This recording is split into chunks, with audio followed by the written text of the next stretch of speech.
Laughter and melodies filled the air, creating the picture-perfect scene for what was meant to be the happiest day of my life. My name is Juniper, and as I stood there in my stunning white gown, I felt like a queen, as if I were living in a dream. Everything seemed flawless until, in an instant, it all shattered. "Juniper, dear, could you come here for a moment?" My mother-in-law's voice cut through the joyful atmosphere like a knife, sharp and more commanding than a request. I exchanged a quick smile with my friend and excused myself, sensing something was off in the way my mother-in-law stood, rigid and tense. Her smile didn't quite reach her eyes.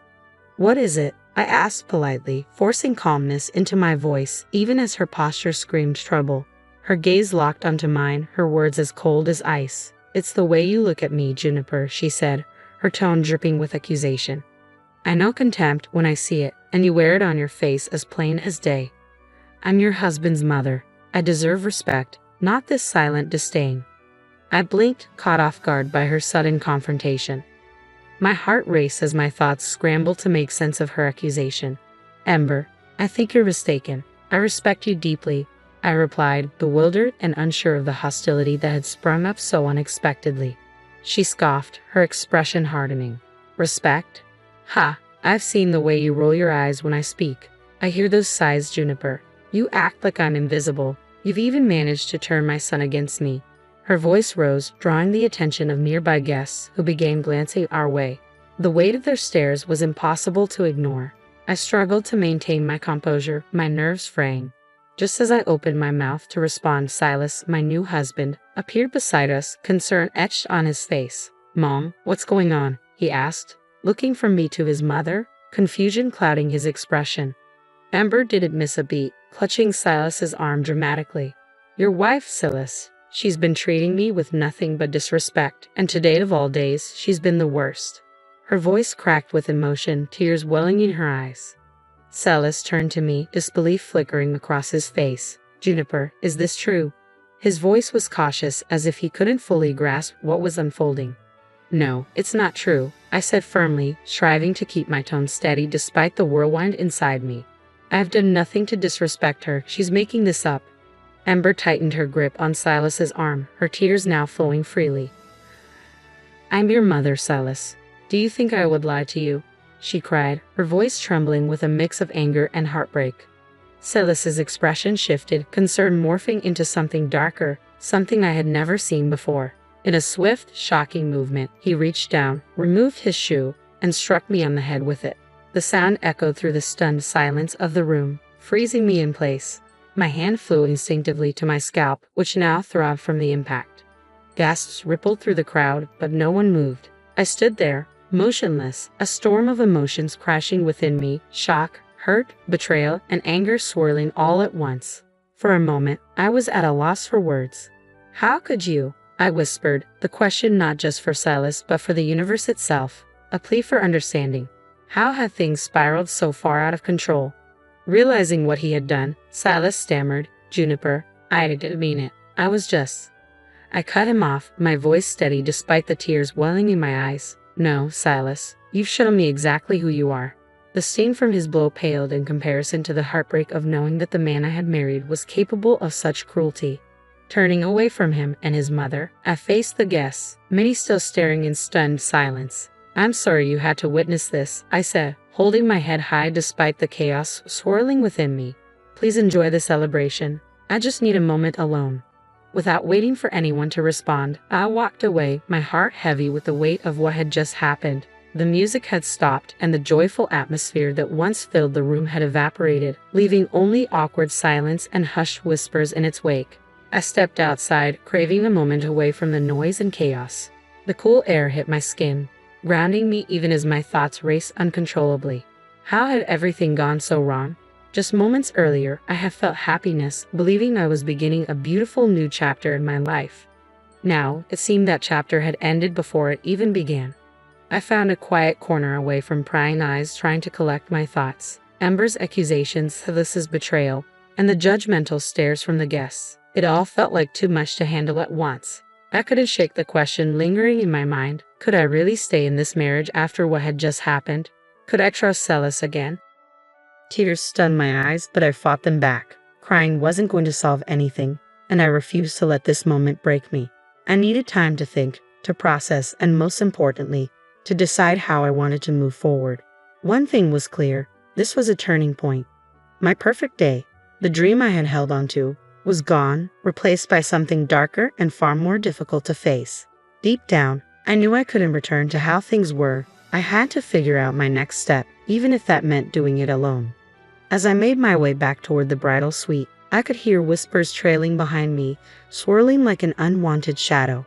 But I refused to let them weigh me down. I kept my head held high, knowing this wasn't the end for me. No, it was the beginning of something new. Once I reached the privacy of the suite, I allowed the emotions I had been holding back to surface. The tears came, but they weren't just tears of pain. They were also tears of resolve. I wouldn't let this moment define me. I wasn't going to be a victim. Instead, I would rise above it. A plan began to take shape in my mind, clear and unshakable. I wasn't going to let Silas and his mother get away with what they had done. The first step was to gather evidence, proof of how they had treated me, proof that no one could deny. I knew exactly who to call: Roman, a private investigator with a reputation for being both discreet and relentless. He was just the person I needed. With him on my side, I would uncover the truth, no matter how deeply it was buried. I reached out to Roman without hesitation, confident he was the only one capable of helping me with such a delicate situation. His reputation for thoroughness made him the perfect choice. "Roman, I need your help," I told him, trying to keep my voice steady. "My husband, Silas, and his mother haven't exactly been kind to me, and I need proof of their behavior." He listened carefully, his voice calm and professional as always. "What kind of evidence are we looking for?" he asked, showing no hint of surprise. "Anything that shows a pattern," I replied, feeling a surge of determination. I explained that the abuse could take many forms: emotional, financial, or even legal. Anything that could help prove what they had been doing. "Understood," he replied without hesitation. "I'll start with surveillance and a background check. I'll dig into their history, their finances, everything. You'll get the evidence you need." With Roman on my side, I felt a spark of control ignite within me. For the first time in days, I had a plan. From that moment on, I began documenting every interaction I had with Silas and his mother, every conversation, every phone call. I needed to gather all the evidence I could. I wasn't leaving anything to chance. In the midst of the storm, my best friend Lilia became my lifeline. She had been there for me through thick and thin, her unwavering support giving me the strength to keep going. "Lilia, I don't know how I'd get through this without you," I admitted one day, feeling overwhelmed by the weight of it all. She placed a reassuring hand on my shoulder. "You're not alone, Juniper. I'm here no matter what, so tell me your plans." I explained everything to her, from gathering evidence with Roman to my desire to expose Silas and his mother for who they truly were. Lilia's expression darkened with concern. "Juniper, be careful," she warned. "They're not going to see this coming, and when they do, they'll be furious." "I know," I said with a determined nod, "but I can't let them get away with this." Over the next few weeks, the pieces of the puzzle started to fall into place. The phone recordings revealed how Silas's tone often shifted from cold to demeaning, his words dripping with subtle threats. Meanwhile, Roman uncovered alarming financial documents that showed just how much control Ember had over Silas's assets. Some transactions seemed shady, hinting at possible fraud lurking between the lines. One evening, Lilia and I sat together, combing through the growing pile of evidence. As we flipped through bank statements and emails, something jumped out at me. "Lilia, look at this," I whispered, pointing to a series of suspicious transfers. "They're moving large sums of money. Where is it all going?"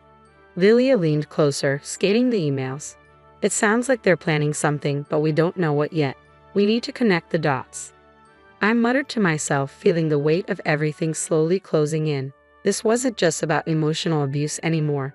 There was a much larger scheme unfolding beneath the surface. Lilia's eyes widened. "Juniper, this is bigger than we thought," she whispered, her voice laced with both excitement and fear. The more I uncovered, the clearer it became that Silas and his mother were hiding something serious, something illegal. They weren't just toxic, they were entangled in a web of lies and manipulation that surpassed anything I had imagined. With each passing day, my determination grew stronger. I wasn't merely gathering evidence for myself. I was exposing a story of betrayal, deceit, and crime. Silas and his mother had spent years weaving this elaborate web. but now I had the power to unravel it. One day, as I reviewed the documents again, the truth struck me like a bolt of lightning. Lilia, I think they're embezzling funds from Silas's company, I whispered, my heart racing. These documents are incriminating. Lilia's expression turned serious. Juniper, this is dangerous, she cautioned quietly. You need to be careful. They're not going to take kindly to being exposed. I know, I replied, feeling a mix of fear and determination, but I can't back down now. There's too much at stake. This wasn't just about their cruel behavior toward me. It was about something far more serious. I had everything I needed to make a move, and it was time to act. The moment had come to take control of my life and ensure they faced the consequences of their actions. Lilia, I said, my voice steady despite the storm brewing inside me. I'm going to expose them publicly, I declared. Lilia hesitated, fully aware of the risks involved. Juniper, that's risky. You're playing with fire. But she added, if anyone can do this, it's you. With Lilia's support and the evidence securely in my hands, I felt stronger than ever. I wasn't just fighting for my own justice. I was ensuring that Silas and his mother would be held accountable for everything they had done. It was time to bring the truth into the light. I decided to organize a grand event, disguising it as a significant announcement.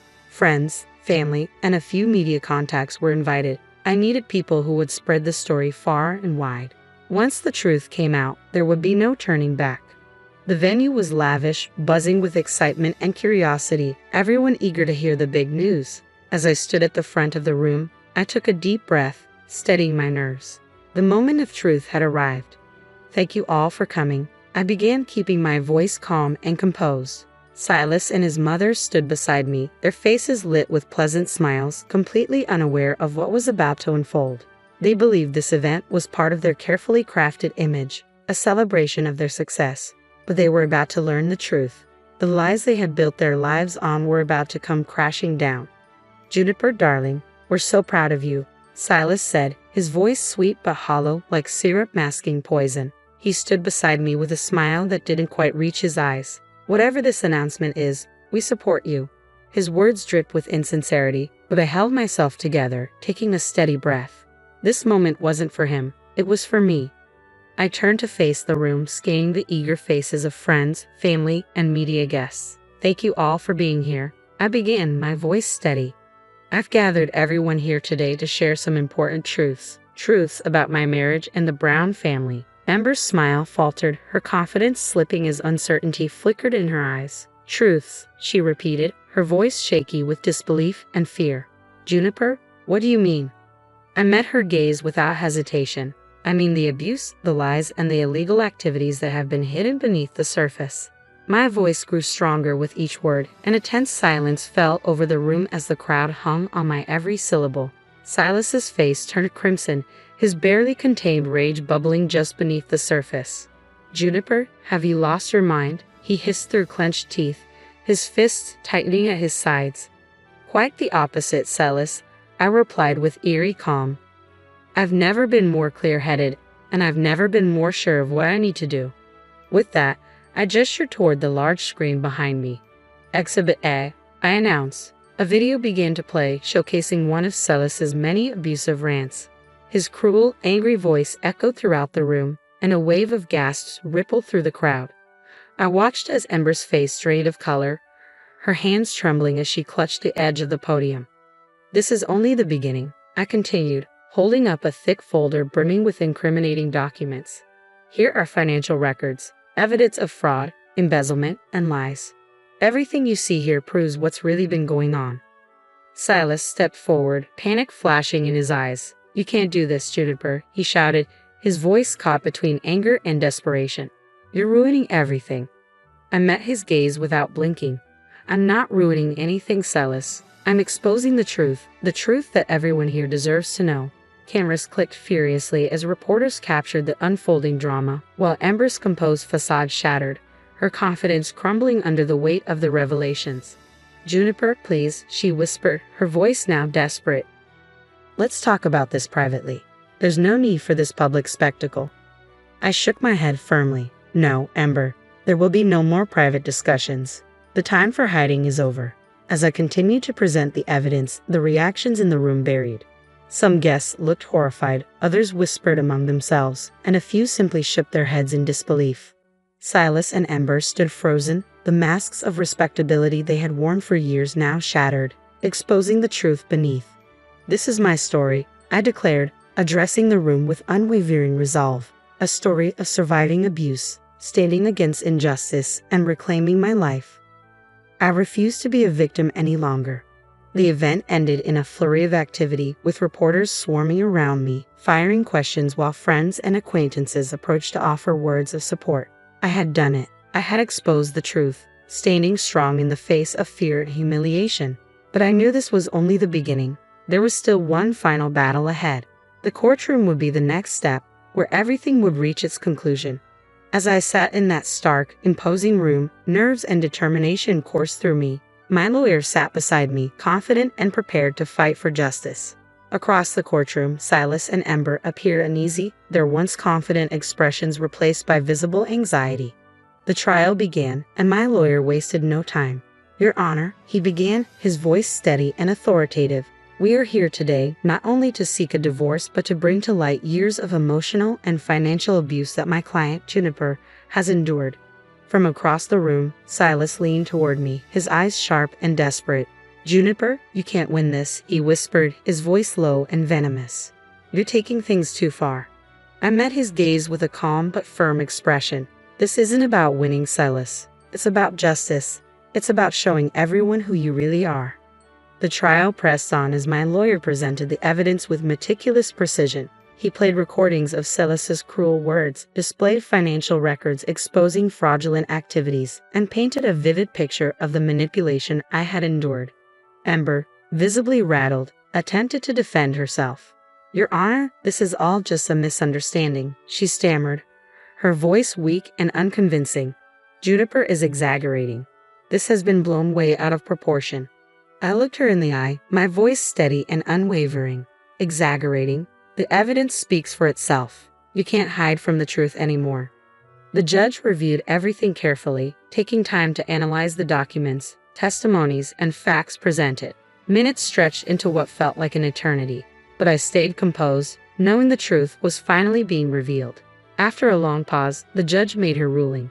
"In light of the overwhelming evidence," she announced, "the court grants the divorce and orders legal action against both Silas and Ember for their conduct." The sound of the gavel striking the bench echoed through the room, marking the end of this painful chapter of my life. Relief and vindication washed over me like a wave. I had stood up to them, fought for justice, and emerged victorious. With the legal battles behind me, I knew it was time to start fresh. I found a small, peaceful home in the countryside, far from the chaos and pain of my past. The quiet surroundings and the beauty of nature provided the space I needed to heal. Sitting on the porch of my new home, a warm cup of tea in hand, I watched the sun dip below the horizon. The gentle rustling of leaves in the breeze and the distant chirping of birds filled the air. For the first time in what felt like forever, I felt at peace. This was my new beginning, a life free from lies, manipulation, and abuse. My journey had been long and difficult, but it was worth every step. I hadn't just survived, I had triumphed. I had found my strength, reclaimed my voice, and now I was free. As the sun set, casting a golden glow across the sky, a small smile spread across my face. The future was uncertain, but it was mine to shape, a future filled with hope, healing, and happiness. This was my story of triumph, a story of a woman who refused to be silenced. I had faced every challenge head-on, stood tall against all odds, and now, finally, I was living a life of freedom and peace.